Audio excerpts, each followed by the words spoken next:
Hello दोस्तों, lately comment section में हमने स्ट्रक्चर 26 के लिए कुछ रिव्यू रिक्वेस्ट देखे। स्ट्रक्चर नाइकी की तरफ से एक स्टेबिलिटी शू रहा है।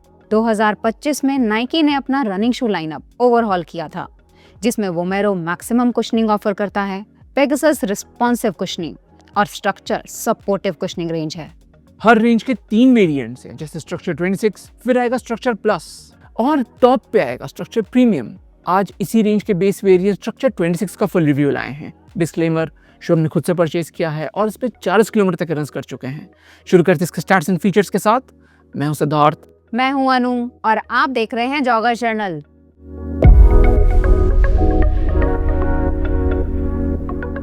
नाइकी स्ट्रक्चर 26 का स्टैक बढ़ाया गया है 1 मिलीमीटर से और अब आता है 38-28 स्टैक का 10 मिलीमीटर ड्रॉप के साथ। मेंस यूके 9 में इसका वेट है 320 ग्राम्स और MRP है 11,895 रुपए। अपर बना है पैडेड इंजीनियर्ड मैश का। मिडसोल में है full length ReactX foam mid foot support system के साथ। आउटसोल में डुअल रबर सेटअप है। लेस डेंस ब्लोन रबर बेहतर ग्रिप के लिए 4 फुट में और हाई एब्रेशन रबर हील पे ड्यूरेबिलिटी के लिए। लाइक्स की बात करें तो पहला होगा stability. Structure 26 mild to moderate stability category में आएगा, जो 2 तरीकों से डिलीवर होता है। पहला तो मिडफुट सपोर्ट सिस्टम, जो मीडियल और लैटरल दोनों तरफ दिया गया है, यानी ये ओवरप्रोनेशन और सुपिनेशन कंट्रोल में रख पाएगा। दूसरा होगा wide base. Majority stability based shoes जैसे कैनो, हरिकेन प्लेटफॉर्म वाइड रखते हैं, जो शू को इनहेरेंटली स्टेबल बनाता है। दूसरा लाइक है मिडसोल अपग्रेड। ऑन पेपर देखें तो स्ट्रक्चर 26 को एक मेजर फोम ओवरहॉल मिला है। 25 में नाइकी इस्तेमाल करता था कुशलॉन 3.0 फोम एयर जूम यूनिट्स के साथ एडेड रिस्पॉन्सिवनेस देने के लिए। एग्जैक्ट सेम कॉम्बो आप नाइकी विनफ्लो 11 में भी पाओगे, जो स्ट्रक्चर 25 से 3000 चीपर है। 26 वर्जन में फोम अपग्रेड करना जरूरी था, सिर्फ प्राइस जस्टिफाई करने के लिए ही नहीं, शू को थोड़ा डायनेमिक बनाने के लिए भी। तीसरा लाइक होगा ड्यूरेबिलिटी। स्ट्रक्चर 26 का बिल्ड क्वालिटी अच्छा है। मेश थिकली पैडेड है। हील काउंटर रीइंफोर्स्ड है हार्ड प्लास्टिक पीस से। रिएक्ट और रिएक्ट-एक्स तो अपने लॉन्जेविटी के कारण जाने जाते हैं ही। आउटसोल का रबर भी अच्छा चलना चाहिए। चौथा लाइक हो सकता है प्राइस। सेल के समय कभी कभी कॉम्बो ऑफर्स में नाइकी के शूज बहुत तगड़े डिस्काउंट्स पे आते हैं। स्ट्रक्चर को हमने 2 और नाइकी प्रोडक्ट्स के साथ परचेज किया सिर्फ 3900 का। 12,000 का शू 4,000 के अंडर। ऑसम डील ही कहेंगे, लेकिन ये हमेशा इस प्राइस पे नहीं मिलेगा। डिसलाइक्स की बात करें तो पहला होगा इसका फ्लैट अनइंस्पायरिंग सा राइड। रिएक्ट-एक्स रिएक्ट से मार्जिनली बेहतर है और स्ट्रक्चर 25 के कुशनों से तो डेफिनेटली एक इम्प्रूवमेंट है, लेकिन स्ट्रक्चर 26 में थोड़ा फ्लैट सा लगता है, एक्साइटिंग नहीं लगता। ये अच्छा इम्पैक्ट प्रोटेक्शन देता है, बाउंस या रिस्पॉन्सिवनेस हमने मिसिंग पाया।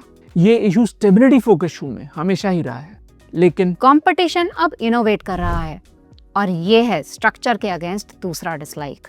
स्टेबिलिटी सेगमेंट का लीडर एसिक्स रहा है और उनका कयानो स्ट्रक्चर से ज्यादा कुशन, ज्यादा कंफर्टेबल लगता है। प्यूमा और सॉकनी तो इससे भी आगे हैं। फॉरएवर रन नाइट्रो जो हम अभी टेस्ट कर रहे हैं मच मोर एनर्जेटिक है सुपर क्रिटिकल फोम होने के कारण। हरिकेन 24 में तो पीवा सुपर फोम भी मिलता है। इनके सामने स्ट्रक्चर का बेस वेरिएंट रेकमेंड करना मुश्किल है।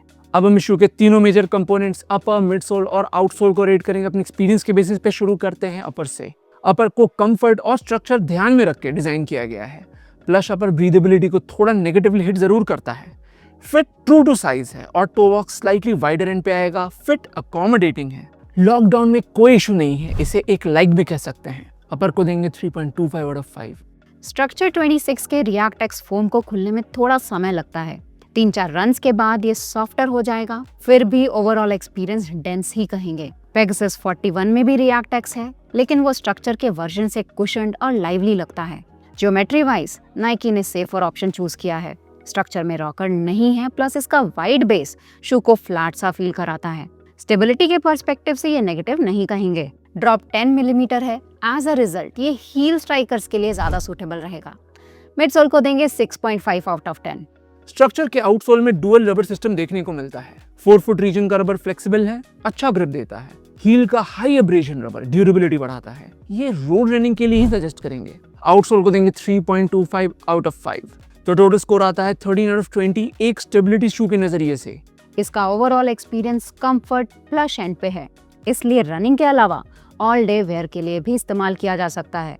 हम ओवर क्रिटिकल नहीं होना चाह रहे थे, अगर आपको रिव्यू कुछ ज्यादा नेगेटिव लगा तो ऐसा है नहीं, स्ट्रक्चर 26 को डिसेंट ही कहेंगे, जैसा इसका स्कोर रिफ्लेक्ट करता है। स्ट्रक्चर रेंज में ही प्लस वेरिएंट जल्द ही आने वाला है, Zoom X React X combo के साथ। Similar combo Vomero 18 base variant में भी है और वो हमें बहुत पसंद आया था। स्ट्रक्चर प्लस से भी सिमिलर एक्सपेक्टेशन रहेगा। कंपेरेबल शूज में पहला होगा Asics का Kayano 31। दोनों शूज स्टेबिलिटी एस्पेक्ट में अच्छा स्कोर करेंगे। डिफरेंस आएगा मिडसोल में, जहां फ्लाइट फोम ब्लास्ट प्लस का हायर स्टैक Kayano 31 को ज्यादा रनेबल बनाता है। स्टैक में बस 2 मिलीमीटर का डिफरेंस है, लेकिन Kayano कंफर्टेबल है स्लाइटली सॉफ्टर फोम के कारण। इन दोनों शूज में हमारा पिक Kayano ही होगा। दूसरा शू होगा प्यूमा के तरफ से फॉरएवर रन 2। इसमें प्यूमा इस्तेमाल करता है dual density super critical foam का, जिसमें अंदर का सॉफ्टर लेयर कुशनिंग देता है, आउटर प्रोटेक्टिव लेयर मिडसोल को स्ट्रक्चर और रनर को सपोर्ट देने का काम करता है। ज्योमेट्री देखें तो forever run much more modern और एफिशिएंट लगता है। स्टेबिलिटी रनिंग शूज में फॉरएवर रन 2 हमारा टॉप रिकमेंडेशन होगा। तो ये था हमारा फुल रिव्यू नाइकी स्ट्रक्चर 26 का।